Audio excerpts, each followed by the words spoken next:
আমার প্রতিপক্ষ দলের বক্তব্য যখন শুনছিলাম, তখন আমার মনে বারবারই অনুরণিত হচ্ছিল সেই গানটি।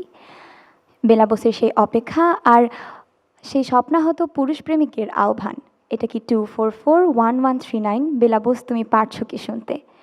বেলা বোস সেদিন শুনতে পেরেছিলেন কি না তা আমাদের জানা নেই, কিন্তু 21 শতকের এই স্বাধীন বাংলাদেশে গানটির আবেদন আজও অটুট। এই সংবাদে অঞ্জন দত্ত হয়তো আত্মতৃপ্তি ঠিকই খুঁজে পাবেন, কিন্তু আমাদের আত্মতৃপ্তির ঢেকুর তোলার কিছুই নেই বিজ্ঞ প্রতিপক্ষ। গানটির আবেদন আজও অটুট, কারণ বাংলাদেশের বেকার সমস্যাও চিরন্তন। সম্মানিত সভাপতি, বিজ্ঞ বিচারক মণ্ডলী, আমার প্রতিপক্ষ দলের বন্ধুরা এবং উপস্থিত সুধী, আসসালামু আলাইকুম। বিতর্ক চলছে। বিতর্কের বিষয় উচ্চশিক্ষার সহজলভ্যতাই দেশে বেকার সমস্যা বৃদ্ধি করছে। অত্যন্ত যুক্তিসঙ্গত কারণে এর পক্ষে আমার সুদৃঢ় অবস্থান। ইতোমধ্যেই আমার দলের প্রথম বক্তা বিষয়টিকে সংজ্ঞায়ন করে গেছে এবং উচ্চশিক্ষার সহজলভ্যতাই যে দেশে বেকার সমস্যা বৃদ্ধি করছে তা সুস্পষ্টভাবে উপস্থাপন করে গেছেন। কিন্তু আমার বিপক্ষ দলের প্রথম বক্তা যুক্তির পর যুক্তি সাজিয়ে আকাশে অট্টালিকা নির্মাণের যে বৃথা চেষ্টা করে গেলেন, আমি সেই দিকগুলোকে উপযুক্ত যুক্তি প্রমাণের সাহায্যে উপস্থাপন করে যাব। প্রথমে আমার দলের প্রথম বক্তা বললেন দক্ষতার অভাবের কথা। প্রতিপক্ষ, আপনি বলুন দক্ষতার অভাব কেন হচ্ছে?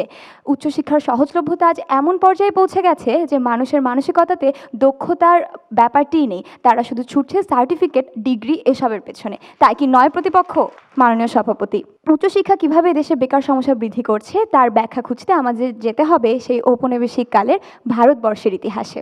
কোনো উদ্যোক্তা নয়, কোনো আবিষ্কারক নয়, নয় কোনো উদ্ভাবক। ব্রিটিশদের উদ্দেশ্য ছিল এক শ্রেণীর শিক্ষিত কেরানি তৈরি করা, যাদের দ্বারা অফিস পরিচালনা করা সহজ হবে। তারা হবে তাদের অনুগত চাকর। আর সেই লক্ষ্যেই মেকলে প্রবর্তন করেছিলেন তার শিক্ষানীতি, যার বিষবৃক্ষের ফল আমরা আজও বয়ে বেড়াচ্ছি আমাদের চিন্তা চেতনায়। তাই আজও উচ্চশিক্ষা আমাদের কাছে শুধুমাত্র সার্টিফিকেট অর্জন করায়, স্বনির্ভরতা নয়। বিজ্ঞ প্রতিপক্ষ, লন্ডন ইকোনমিস্ট ইন্টেলিজেন্স ইউনিটের একটি প্রতিবেদনে বলা হয়েছে পৃথিবীর সবগুলো দেশের মধ্যে বাংলাদেশে শিক্ষিত বেকারের হার সবচেয়ে বেশি। আর এর অন্যতম একটি কারণ হলো এদেশের উচ্চশিক্ষার হার বেড়েছে, অর্থাৎ উচ্চশিক্ষা সহজলভ্য হয়েছে, কিন্তু মানসম্পন্ন শিক্ষা পারেনি। আর আপনাদেরকে অবশ্যই ধন্যবাদ আমাদের সাথে এই পয়েন্টে সহমত পোষণ করে যাওয়ার জন্য। আসলে বাংলাদেশের প্রেক্ষাপট অনুযায়ী জনসাধারণের মাথায় এটা গাঁথা আছে, যত বড় ডিগ্রি সার্টিফিকেট তত বেশি সাফল্য। মানুষের মাঝে যে ধারণা আছে তা আপনারা অস্বীকার করবেন না, তাই না প্রতিপক্ষ? কিন্তু ব্যাপারটা কি আসলেই তাই? একদমই না। সম্মানিত সভাপতি, আজকালকার চাকরির বাজারে শুধু ডিগ্রিধারী হলেই হয় না, তার সাথে দরকার যোগ্যতা এবং দক্ষতা। আর এই যোগ্যতা এবং দক্ষতা প্রদানের লক্ষ্যে দেশের বিভিন্ন জেলা এবং উপজেলা পর্যায়ে তৈরি হয়েছে বিভিন্ন বিশ্ববিদ্যালয়। কিন্তু সত্যিকার অর্থে বিশ্ববিদ্যালয়গুলো কতটুকু তাদের মানে উন্নীত হতে পেরেছে চলুন দেখে আসি। প্রথম আলো 12 অক্টোবর 2024-এর মতে বিশ্বের সেরা বিশ্ববিদ্যালয়গুলোর র্যাঙ্কিংয়ে 1000-এও নেই ঢাকা বিশ্ববিদ্যালয় ও বুয়েটের অবস্থান। দেশের উচ্চশিক্ষার মানই যখন এরকম, তখন নিঃসন্দেহে একগাদা বেকার তৈরি হবে। এটাই কি নয় প্রতিপক্ষ? নাকি এর পেছনে আপনি দেখিয়ে যাবেন নানা অহেতুক যুক্তি? বিজ্ঞ বিচারক মণ্ডলী, আমার প্রতিপক্ষ বলে গেলেন দেশের কর্মসংস্থানের অভাবের কথা, অথচ বিজ্ঞ প্রতিপক্ষ দেশের এই জনশক্তিকে দক্ষ জনশক্তিতে রূপান্তর করার জন্য রয়েছে বিভিন্ন প্রতিষ্ঠান, যেমন যুব উন্নয়ন প্রশিক্ষণ কেন্দ্র, টেকনিক্যাল ট্রেনিং সেন্টার, কারিগরি শিক্ষা বোর্ড ইত্যাদি, যাদের উদ্দেশ্য দেশের জনশক্তিকে দক্ষ, স্বাবলম্বী এবং আত্মকর্মসংস্থান তৈরিতে সাহায্য করা।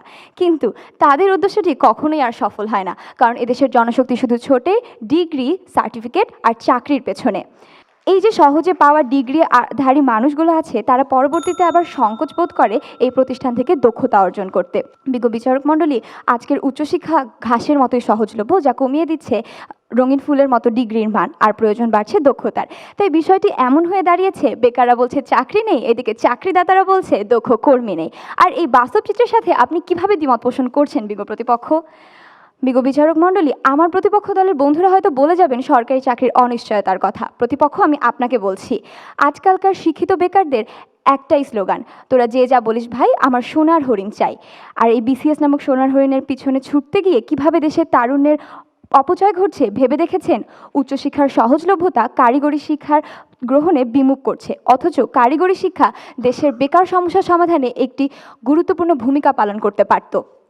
বিজ্ঞ প্রতিপক্ষ আপনিই ভেবে দেখুন, যখন আমাদের দেশের একজন উচ্চশিক্ষিত তরুণ ক্যাডার হওয়ার আশায় পাতার পর পাতা জয়কলির গাইড মুখস্থ করে যায়, ঠিক তখনই চীন জাপানের একজন যুবক নিত্য নতুন উদ্ভাবনে ব্যস্ত।